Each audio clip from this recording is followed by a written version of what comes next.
Imaginad por un momento que la Tierra no es esa madre naturaleza amorosa, paciente y equilibrada que nos venden en los documentales de televisión. Imaginadla más bien como un administrador de sistemas, pero con muy malas pulgas. O quizá como el guionista de una serie de éxito que cada cierto tiempo se aburre mortalmente de sus protagonistas y decide matarlos a todos en el último capítulo de la temporada, para traer un elenco completamente nuevo. Nosotros, los humanos, llevamos aquí un suspiro. Nos creemos los dueños del edificio, los reyes de la creación.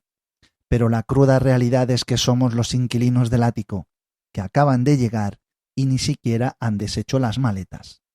Si miramos los registros de la propiedad de este planeta, veremos que el edificio ha sido demolido y reconstruido desde los cimientos al menos 5 veces. 5 veces el sistema operativo de la vida ha colapsado.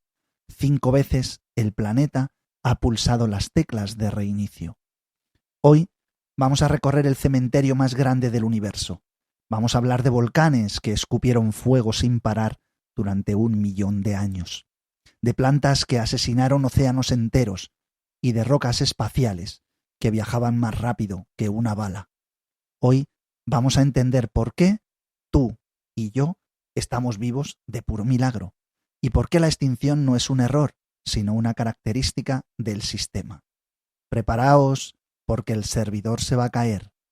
Hoy hablamos de el gran reseteo, cuando la Tierra formateó el disco duro. De la placa base al nido en la rama, buscamos la huella, la luz y el motor. Iñaki nos cuenta, la ciencia nos llama, uniendo el silicio con todo el color. Es el píxel del bosque, el bit natural, donde el cable se enreda en el matorral. Ceros y unos en el manantial, tecnología y vida en un mismo canal. Para entender nuestra propia historia, tenemos que aceptar un dato estadístico aterrador.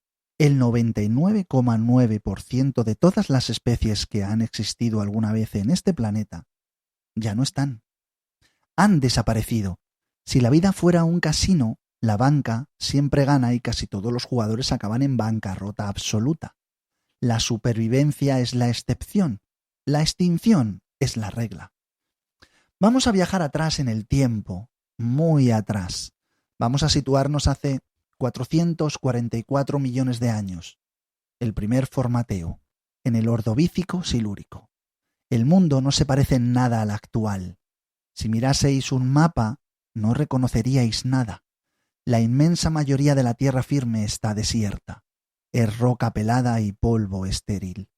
No hay árboles, no hay hierba. No se oye el zumbido de ningún insecto. El silencio en la superficie es absoluto.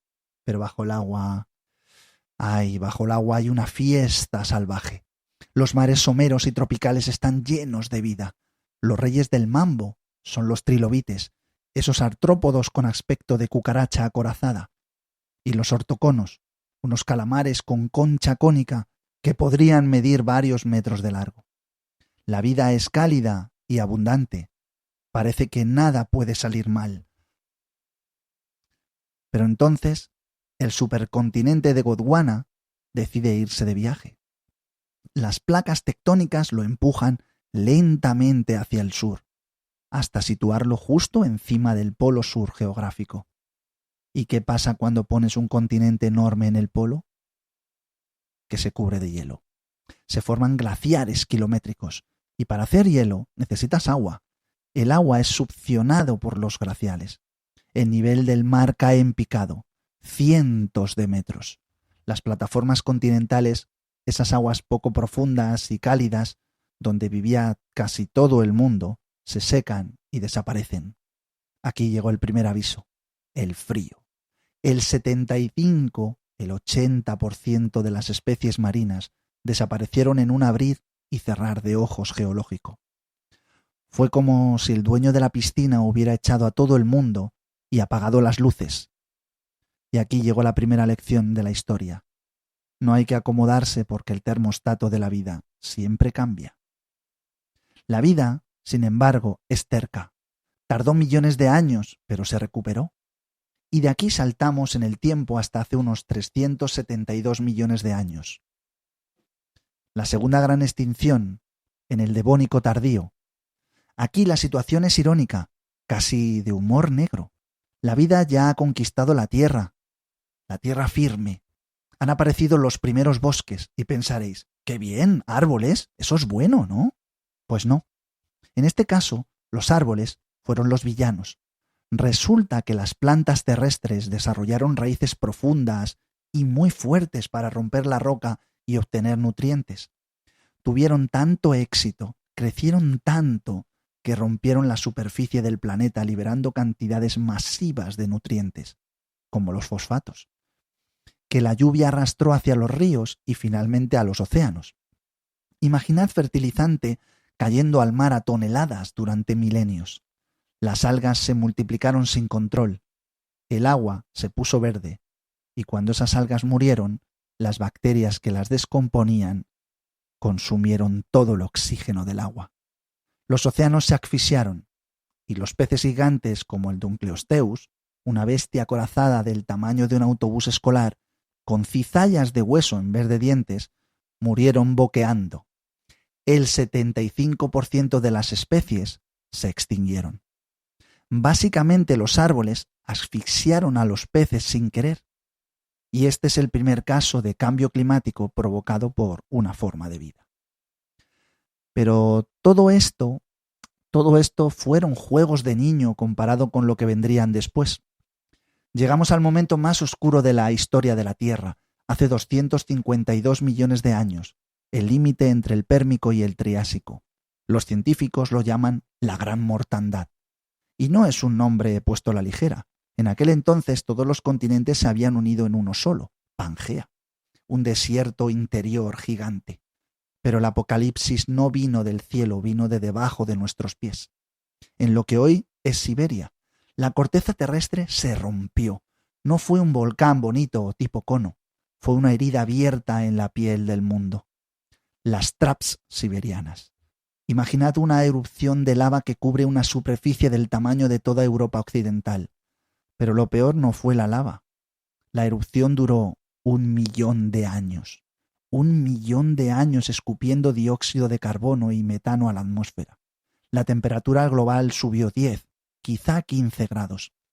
El planeta tuvo fiebre. Los océanos se calentaron tanto que perdieron su oxígeno y se estancaron. Y entonces aparecieron unas bacterias moradas que aman el agua sin oxígeno y que producen sulfuro de hidrógeno, el gas de los huevos podridos. Los océanos se volvieron de color rosa chicle y liberaron burbujas de gas tóxico que mataban todo lo que estaba en la orilla. Llovía ácido sulfúrico puro. El 96% de toda la vida marina murió. El 70% de la vida terrestre murió. Incluso los insectos, que suelen aguantarlo todo, sufrieron su única extinción masiva en la historia. Fue un pantallazo azul total del sistema. La Tierra quedó casi estéril, silenciosa y ardiente. Tardó 10 millones de años en recuperarse. De los pocos supervivientes, unos bichitos pequeños parecidos a los cerdos, llamados Lystrosaurus, y de ahí descendemos nosotros. Somos hijos de las cenizas de Siberia. La vida volvió a abrirse paso, como siempre lo hace, y entramos en el Triásico. Aquí empezaron a aparecer unos animales nuevos, ágiles y fascinantes. Los primeros dinosaurios. Pero ojo, no eran los jefes todavía. Los jefes eran otros reptiles gigantes parientes de los cocodrilos.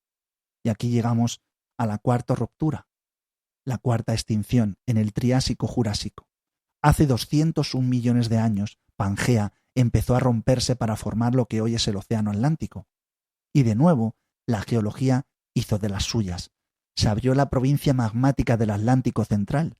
Otra vez volcanes, otra vez CO2, otra vez cambio climático rápido. El 80% de las especies quedaron fuera de juego. Pero aquí ocurrió algo curioso. Por alguna razón que aún debatimos, quizá porque crecíamos muy rápido, quizá porque sus pulmones eran muy eficientes, parecidos al de las aves. Los dinosaurios sobrevivieron casi intactos. Sus competidores desaparecieron. Fue como si la extinción les hubiera entregado las llaves del planeta y les hubiera dicho: todo vuestro, chicos. Y así comenzó el reinado de los gigantes, que duraría una eternidad. Y así llegamos al final de la película. El Cretácico hace 66 millones de años. Los dinosaurios llevaban dominando el mundo 160 millones de años. Tiranosaurios, triceratops, manadas inmensas de hadrosaurios. Todos ellos habían visto imperios nacer y caer. Se creían intocables. La evolución ha llegado a su cumbre. Pero el universo tiene un sentido del humor muy cruel. Un día cualquiera en el cielo aparece una segunda estrella, se hace más grande, más brillante. Es una roca. Un asteroide de unos 12 kilómetros de diámetro. Para que os hagáis una idea, es más alto que el monte Everest y viaja a 70.000 kilómetros por hora. Impacta en lo que hoy es la península del Yucatán, en México. En una fracción de segundo, libera la energía equivalente a 100 millones de bombas atómicas. El impacto perfora la corteza terrestre. Lanza al espacio toneladas de roca fundida y también cristal. Es ese material que vuelve a caer a la atmósfera minutos después en forma de lluvia de fuego. El cielo se pone rojo. Las esférulas de roca candente incendian el bosque. Se estima que ardieron casi todos los bosques del planeta a la vez. La temperatura del aire subió a cientos de grados durante unas horas. Fue un horno global. Y después del fuego, la oscuridad. El polvo y el hollín bloquearon el sol durante años. Las plantas murieron, los herbívoros murieron de hambre y los carnívoros murieron. El 76% de las especies desaparecieron, incluyendo todos los dinosaurios, menos las aves. ¿Y quién sobrevivió? Pues unos animalitos insignificantes, pequeños, nocturnos, peludos y asustadizos. Vivían en madrigueras bajo tierra, así que se libraron del fuego. Comían insectos y carroñas y que no necesitaban plantas frescas. Eran nuestros tatarabuelos, los mamíferos. Heredamos la tierra simplemente porque los dueños anteriores fueron desahuciados por una piedra. Al final, cuando miras esta historia de sangre y fuego, te das cuenta de algo importante. Mirad a vuestro alrededor, mirad a vuestro perro durmiendo en el sofá, mirad los pájaros en el parque, mirad al espejo. Todo lo que está vivo hoy desciende de una estirpe de supervivientes de élite. Nuestros ancestros sobrevivieron al hielo, a la falta de oxígeno, al ácido, al fuego y a los asteroides. Llevamos la resiliencia grabada en el código genético. La vida es tenaz, siempre encuentra un camino. El problema es que, cada vez que la Tierra decide formatear el disco duro, cambia a los usuarios. Ahora, muchos científicos dicen que estamos provocando la sexta extinción, pero esa es una historia para otro día, para otro píxel. De momento, alegraos de estar aquí. Respirad hondo, mirad al cielo y agradecer que hoy, al menos hoy, no parece que vaya a caer ninguna piedra de 12 kilómetros. Soy Iñaki Hernández y esto ha sido un paseo por el borde del abismo. Nos escuchamos en el próximo píxel. El bosque te observa, el píxel se apaga, pero la aventura no tiene final. Guarda la copia, que nada se deshaga. Nos vemos muy pronto en el mundo